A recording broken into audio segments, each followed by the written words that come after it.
बचा कर रखा कि हमें किसी न किसी तरह से हम अकेले नीचे पहुंचे। और मैं उनके लफ्ज पढ़ना चाहती हूं, क्योंकि उन्होंने कहा कि इस पूरे समय जब 1 घंटे के लिए चुन चुन कर भारतीय नागरिकों को मारा जा रहा था, इस पूरे समय उसे एक सुरक्षाकर्मी नहीं दिखा, एक सैनिक नहीं दिखा।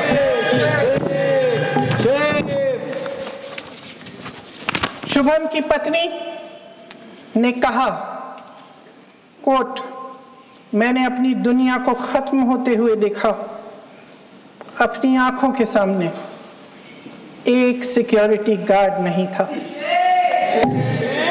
मैं ये कह सकती हूं कि देश ने, सरकार ने हमें वहां पे अनाथ छोड़ दिया था। सिक्योरिटी क्यों नहीं थी वहां पे एक सैनिक क्यों नहीं दिखा? क्या सरकार को मालूम नहीं था कि यहां रोज 1000 से 1500 पर्यटक जाते हैं? क्या सरकार को मालूम नहीं था कि यहाँ के को पहुंचने के लिए जंगल के रास्ते से जाना पड़ता है? अगर कुछ हो जाएगा तो लोग वहां से निकल नहीं पाएंगे। एक चिकित्सा का इंतजाम नहीं था, फर्स्ट एड का इंतजाम नहीं था, कोई इंतजाम नहीं था, ना सुरक्षा का ना फर्स्ट एड का। इन लोगों को भगवान भरोसे छोड़ दिया गया। ये लोग वहां पे इस सरकार के भरोसे गए और इस सरकार ने उन्हें भगवान भरोसे छोड़ दिया।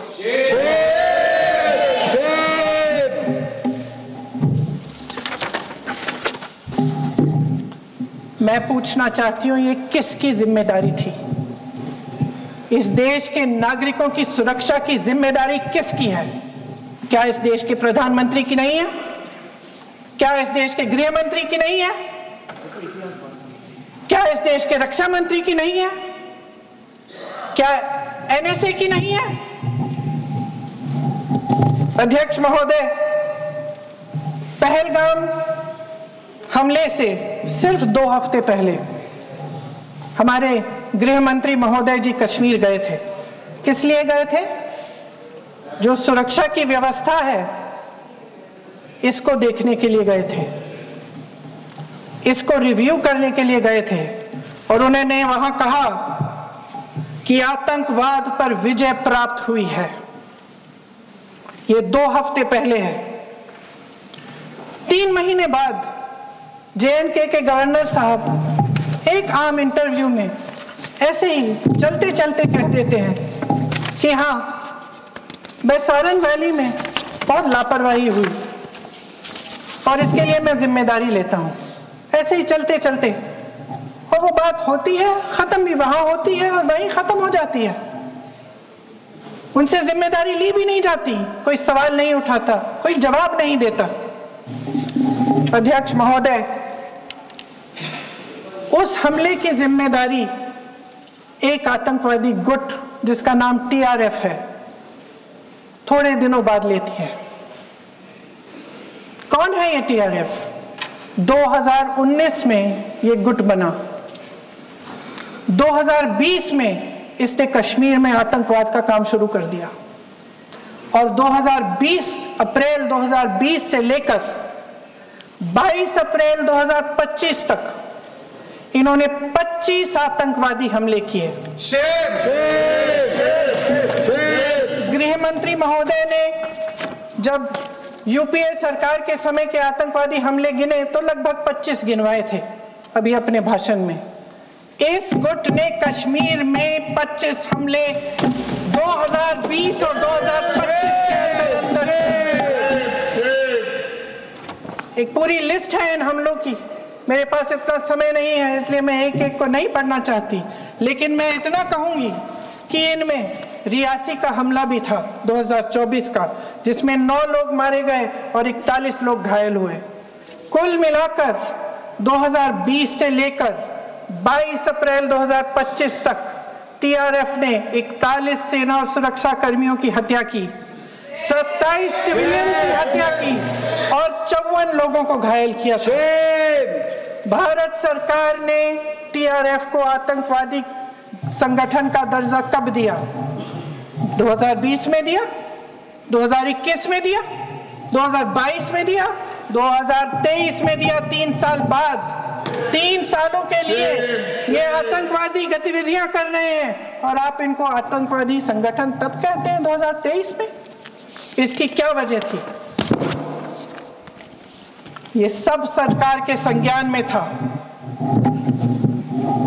और आप मुझे बताना चाहते हैं, सत्ता पक्ष के नेता बताना चाहते हैं कि ये सब आपके संज्ञान में था, लेकिन कोई भी एक ऐसी एजेंसी नहीं है हमारी सरकार की जिसको पता चला कि ऐसा हमला, ऐसा भयानक हमला होने जा रहा है हमारे देश में, कि पाकिस्तान में बैठे हुए इस हमले की योजना बन रही है कि हम भारत जाके हैवानियत करेंगे, 26 लोगों को मार डालेंगे और हमें पता ही नहीं है।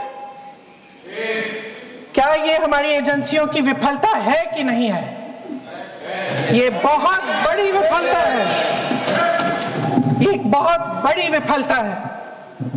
जानते थे कि ये गुट है, जानते थे कि 5 सालों से ये आतंकवादी हमले कर रहा है, अध्यापकों को मारा, आर्मी के बड़े बड़े अफसरों को मारा, आम जनता को मार डाला, पुलिस वालों को मार डाला, और आप इन पे निगरानी नहीं रख रहे थे। और ये जो एजेंसियां हैं, इनकी जिम्मेदारी कौन लेगा? क्या आईबी चीफ ने अपना इस्तीफा दिया? क्या किसी ने इस्तीफा दिया? गृह मंत्री जी के कार्य क्षेत्र में आता है इंटेलिजेंस ब्यूरो। क्या गृह मंत्री जी ने इस्तीफा दिया? इस्तीफा छोड़िए, जिम्मेदारी ली।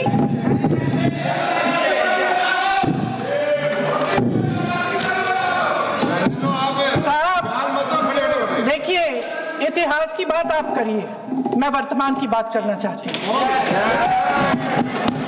आपको तो एक बहाना चाहिए, आपको तो एक बहाना चाहिए। पूरे परिवार का नाम गिनवा देते हैं। अरे अपनी जिम्मेदारी खुद लीजिए। 11 सालों के लिए तो सत्ता में आप हैं।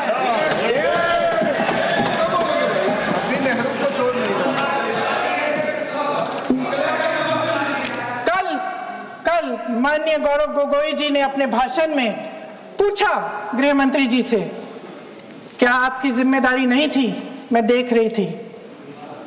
राजनाथ जी, रक्षा मंत्री जी यूं यूं अपना सर हिला रहे थे, कुछ बोले नहीं। अंदर से महसूस हुआ होगा कि यहाँ कुछ जिम्मेदारी थी, लेकिन माननीय गृह मंत्री महोदय जी हंस रहे थे, वे हंस रहे थे।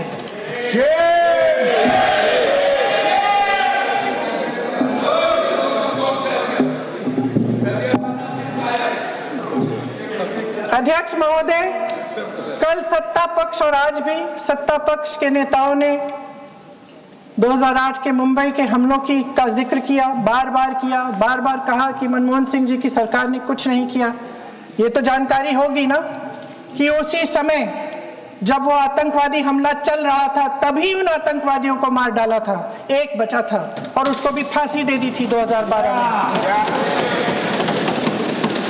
महाराष्ट्र के मुख्यमंत्री ने इस्तीफा दिया।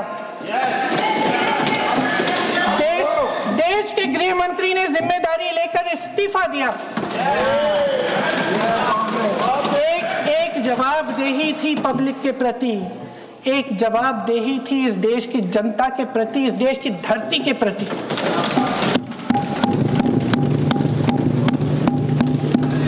राजनाथ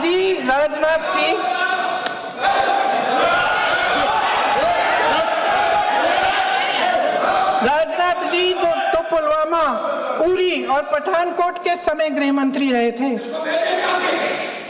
आज वे रक्षा मंत्री हैं और हमारे गृह मंत्री महोदय श्री अमित शाह जी के नाक के नीचे पूरा मणिपुर जल गया, दिल्ली में दंगे हुए, पहलगाम में हमला हुआ और आज भी वे उसी पद पर बैठे हैं। क्यों? अध्यक्ष महोदय, बमबारी से अखबारों के हेडलाइन बनते हैं, मगर कहानी सुरक्षा में की चूक में भी है। आज देश खोखले भाषण नहीं सुनना चाहता, देश जवाब चाहता है, तसल्ली चाहता है कि सच उससे छिपाया नहीं जाएगा। देश जानना चाहता है कि उस दिन अप्रैल 22, 2025 को क्या हुआ और क्यों हुआ। आप तो खुद अपनी पीठ थपथपाने में लगे रहते हैं। सेना, देश, संसद से सच छुपाते हैं।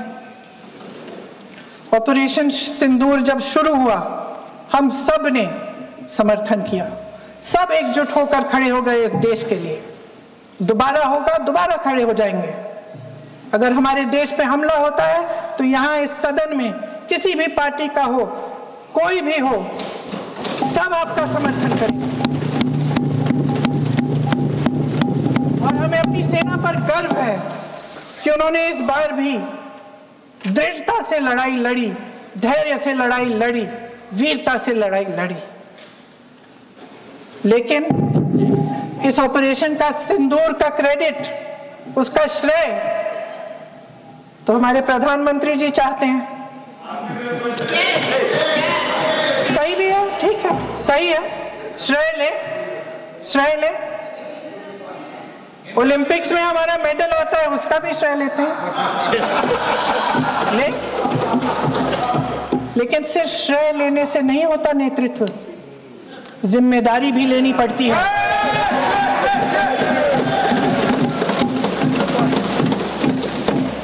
देश के इतिहास में ये पहली बार हुआ, देश के इतिहास में ये पहली बार हुआ कि जंग होते होते ही रुक गई। रुक गई है जी। और इस रुकावट का ऐलान हमारी सरकार, हमारी सेना नहीं करती, अमेरिका के प्रेसिडेंट करते हैं, अमेरिका के राष्ट्रपति करते हैं। ये हमारे प्रधानमंत्री महोदय की गैर जिम्मेदारी का सबसे बड़ा प्रतीक है। आज गृह मंत्री जी ने इस बात पर उल्लेख किया। उन्होंने कहा, उनके शब्दों में उन्होंने कहा कि पाकिस्तान के पास शरण में आने के बजाय कोई चारा ही नहीं था। आपने शरण दिया क्यों? वो आते हैं आपके देश के अंदर, लोगों को मार डालते हैं और आप उनको शरण दे रहे हैं। क्यों दिया शरण? इसका जवाब क्यों नहीं दिया है एक भी भाषण में? जैसे ये बात उठी, शरण की बात की, हमारे गृह मंत्री जी ने इतिहास में चले गए। नेहरू ने क्या किया, इंदिरा गांधी ने क्या किया, यहां तक कि मेरी मां के आंसुओं तक चले गए। लेकिन इस सवाल का जवाब नहीं दिया कि ये सीज फायर हुआ क्यों, ये जंग रुका क्यों, और तब क्यों रुका जब दुश्मन के पास कोई चारा नहीं था हमारे श्रेय में आने के बजाय। क्यों रुका ये जंग? इसका जवाब नहीं दिया। धन्यवाद। आप देंगे?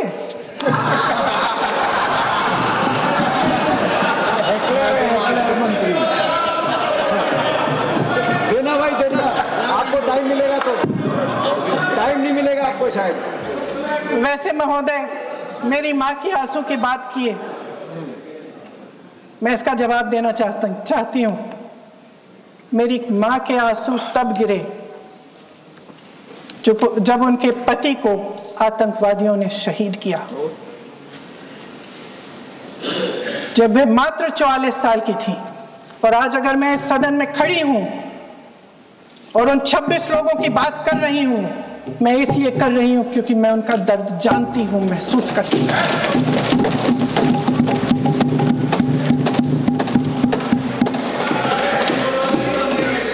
अध्यक्ष महोदय, मैंने कहा कि देश का नेतृत्व सिर्फ उपलब्धियों का श्रेय लेने से मजबूत नहीं होता। सफलता और विफलता दोनों की जिम्मेदारी लेने से बुलंद होता है। ये सोने का ताज नहीं है, कांटों का ताज है। अध्यक्ष महोदय, जब सरकार झूठी और कायर हो तो वे बहादुर से बहादुर सेना के साहस और पराक्रम को भी कमजोर कर देती है।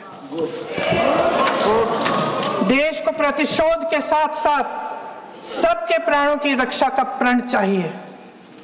सेना की शक्ति के साथ सरकार की सच्चाई भी चाहिए। महान देशभक्त शहीद इंदिरा गांधी जी, जिन्होंने सफल कूटनीति के बल पर अमेरिका के राष्ट्रपति निक्सन का मुकाबला करके पाकिस्तान का विभाजन करवाया, बांग्लादेश बनाया, 1 लाख पाकिस्तानी सैनिकों को आत्मसमर्पण करने पर मजबूर किया, उन्होंने कभी इसका श्रेय लेने की कोशिश नहीं की। ऑपरेशन सिंदूर का मकसद अगर पाकिस्तान को सबक सिखाना था तो शायद ये मकसद अभी अधूरा है, क्योंकि हमारी कूटनीति विफल रही है। इसका प्रमाण यही है कि ऑपरेशन सिंदूर के बाद एक पाकिस्तानी जनरल, जिसके हाथ खून से रंगे थे, अमेरिका के राष्ट्रपति के साथ बैठकर लंच खा रहे थे। अगर ऑपरेशन सिंदूर का मकसद आतंकाध्यक्ष चुने जाने से इस मकसद को धक्का लगा है, इसकी जिम्मेदारी कौन लेगा? क्या हमारे प्रधानमंत्री लेंगे? क्या उनमें ये हिम्मत है? नहीं है। अगर इस ऑपरेशन के दौरान हमारे जहाजों का नुकसान नहीं हुआ तो सदन में इसे साफ साफ कहने से क्या डर है?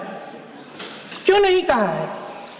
कल भी रक्षा मंत्री जी ने कहा कि हमारे इंफ्रास्ट्रक्चर का नुकसान नहीं हुआ, तो जहाजों के बारे में भी बता दें, साफ साफ बता दें, क्या हर्ज है? सच्चाई तो है। सवालों से बचने के लिए ये सरकार हमेशा प्रयास करती है। इसकी राजनीतिक कायरता बेमिसाल है। देशवासियों के प्रति जवाबदेही का एहसास ही नहीं है। सच्चाई ये है कि इनके दिल में जनता के लिए कोई जगह नहीं है। सब राजनीति है, सब पीआर है, सब प्रचार है, सब पब्लिसिटी है। देश की जनता के लिए आपके हृदय में कुछ नहीं रहा। बहुत समय हो गया है आप इस प्रचार में ही लिप्त हैं, जनता को देख नहीं पा रहे हैं। जी मानिए। जो पहलगाम में हुआ, खत्म करती हूँ, जो पहलगाम में हुआ उससे हर एक देशवासी के दिल पे चोट पहुंची है। हिमांशी नारवाल की गुहार ने हम सबको शर्मिंदा किया है। इसीलिए मैं आज यहाँ खड़े हुए एक आखिरी बात करना चाहती हूँ।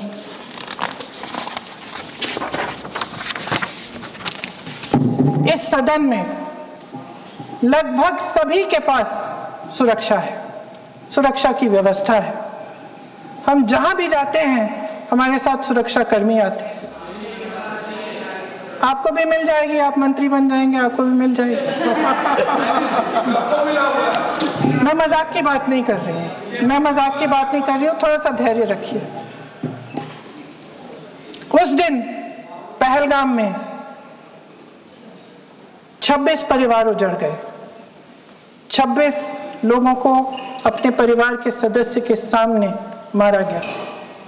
26 बेटे, पति, पिता गुजर गए। उनमें से 25 भारतीय थे।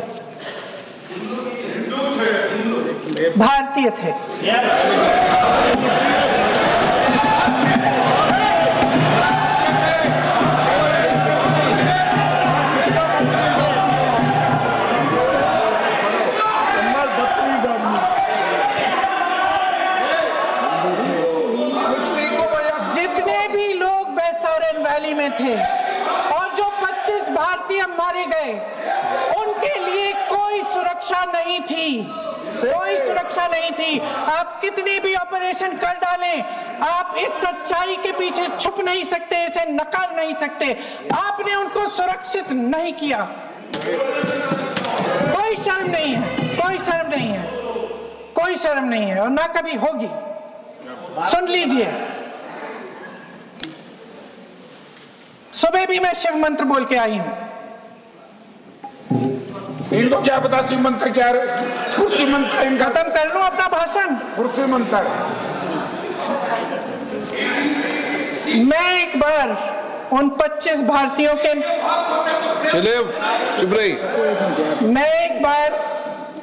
उन 25 भारतीयों के नाम इस सदन में पढ़ना चाहती हूं, ताकि यहां बैठे हर सदस्य को यह एहसास हो कि वे भी हमारी तरह इंसान थे, किसी राजनीतिक बिसात के मोहरे नहीं थे। वे भी इस देश के बेटे थे, वे भी इस देश के शहीद हैं। उनके परिजनों के प्रति हम सब की जवाबदेही बनती है। उन्हें सच्चाई जानने का हक है। समीर गुहा भारतीय, बिट्टन अधिकारी, मनीष रंजन, हेमंत सुहास जोशी, विनय नारवाल, सुशील नथनियल, अतुल श्रीकांत मोने, सैयद आदिल हुसैन शाह, जुगवानी, एन रामचंद्रन, संजय लक्ष्मण लेले, मानिए प्लीज, दिनेश अग्रवाल, दिलीप दिल से, कुमार सतपति, JS चंद्रमौली। अब बोलिए। शैलेश कलाटिया, ये तरीका ठीक नहीं है आपका।